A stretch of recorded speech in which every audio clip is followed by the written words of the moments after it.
Bonjour à tous et bienvenue pour une nouvelle vidéo Marprod. Alors aujourd'hui, retour sur le whip avec ce petit porte-peste de Nurgle, donc impression 3D comme vous pouvez le voir à l'écran. Je l'avais donc filmé intégralement tout le whip de cette figurine sur Twitch.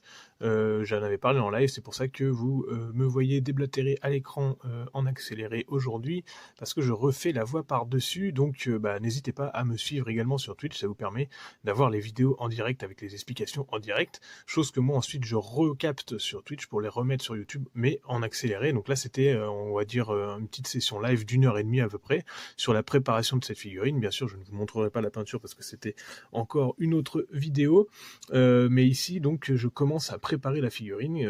L'idée c'était vraiment de faire une figurine de concours là-dessus, donc de trouver déjà un modèle qui soit un petit peu particulier, d'où l'intérêt de trouver un porte-peste donc de Nurgle. Bon, j'avais envie de travailler du Nurgle et j'ai trouvé ce design gratuitement sur Thingiverse. Alors vous pouvez, je remettrai bien sûr tous les liens en description. C'est un créateur qui s'appelle Imang et qui a de nombreux fichiers qui sont directement disponibles au téléchargement.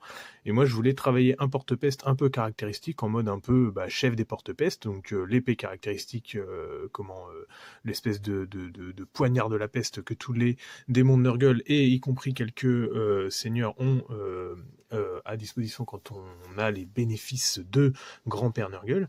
Et puis l'idée c'est d'avoir quelque chose de caractéristique, hein, donc le bedon un petit peu crevé avec les entrailles qui sortent, et le reste, la corne caractéristique sur une figurine avec des yeux qui sortent d'un peu partout.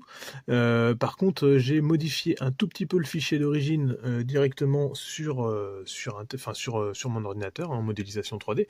J'ai rajouté la branche qui n'existe pas sur ce modèle avec une sorte de trophée, un crâne qui pend, et puis je me suis imprimé en plus 3 petits Nurglings à côté que je voulais répartir dessus. Donc là, c'est ce que je suis en train de faire. Une fois que j'ai imprimé la figurine, j'ai imprimé en assez grand, donc c'est du 50 mm, voire même un peu plus, facilement, pour faire vraiment une figurine de concours. L'idée c'est d'avoir à la fois un sujet qui soit particulier et à la fois une échelle qui soit un petit peu particulière pour que ça attire un petit peu l'œil des juges quand vous faites un concours. Si vous avez une figurine qui est somme toute assez standard, il faudra redoubler d'ingéniosité et de qualité de peinture par-dessus pour que ça se distingue des autres. Imaginez vous peignez, je sais pas moi, un énième Space Marine aux couleurs des ultramarines, il va falloir que votre peinture soit absolument extraordinaire et votre travail soit vraiment de la plus grande finesse pour que vous puissiez se démarquer du lot, parce que on en voit des dizaines de Space Marine, alors que là l'idée c'était de travailler un truc un petit peu plus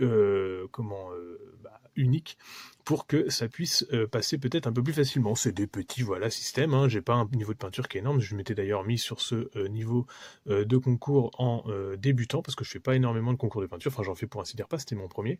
D'habitude c'est plus des concours de sculpture que je fais, et donc c'est cette figurine là qui m'a permis de passer en confirmé.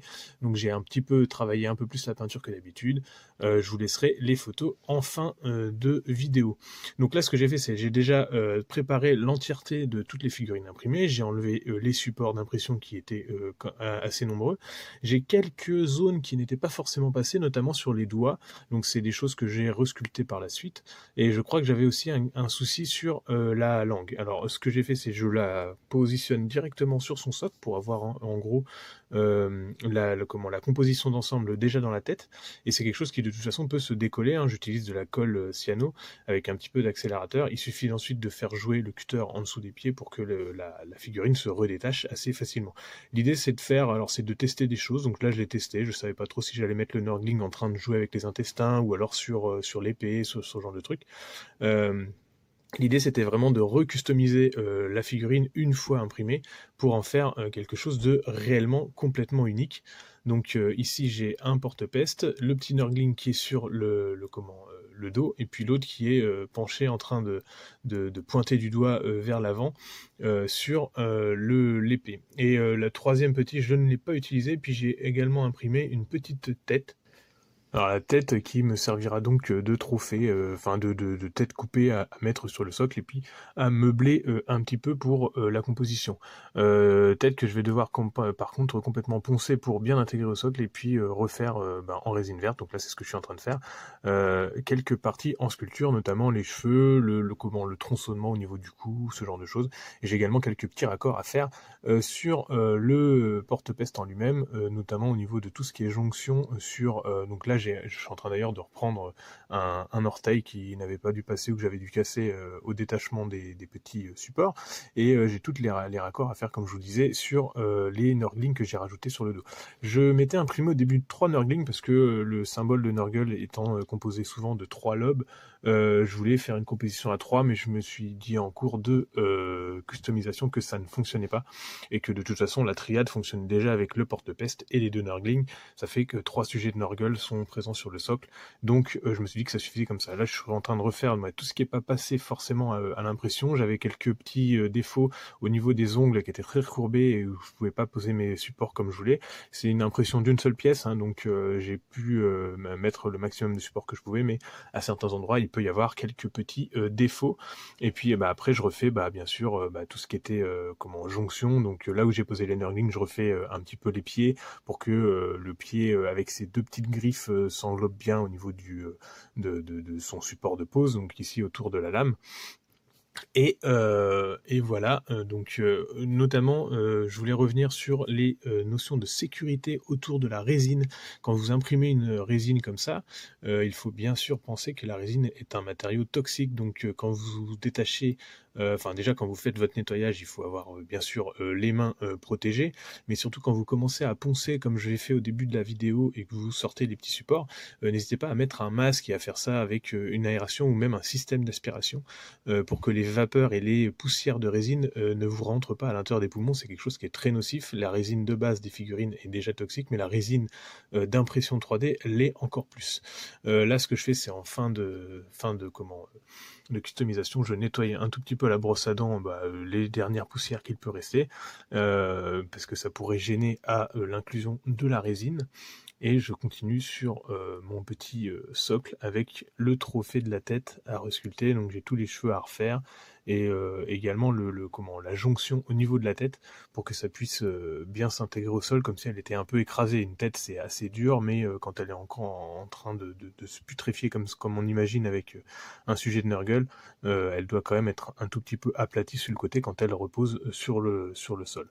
Le socle, c'est un socle en résine fait rapidement avec des cornières des moulures en bois pour l'architecture, la décoration ou ce genre de truc, ou carrément avec des morceaux de tableau que vous pouvez faire vous-même, puis après vous faites un moule en silicone et vous le remoulez votre petit socle en résine. Vous en avez comme ça plusieurs. Il suffira ensuite que je le peigne en noir pour la présentation.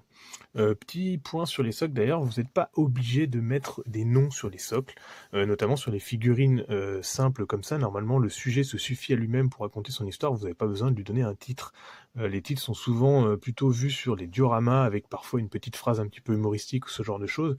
Moi j'aime bien ce genre de petits détails, mais c'est pas toujours judicieux, et normalement une figurine doit suffisamment raconter sa propre histoire pour éviter d'avoir un nom sur le socle.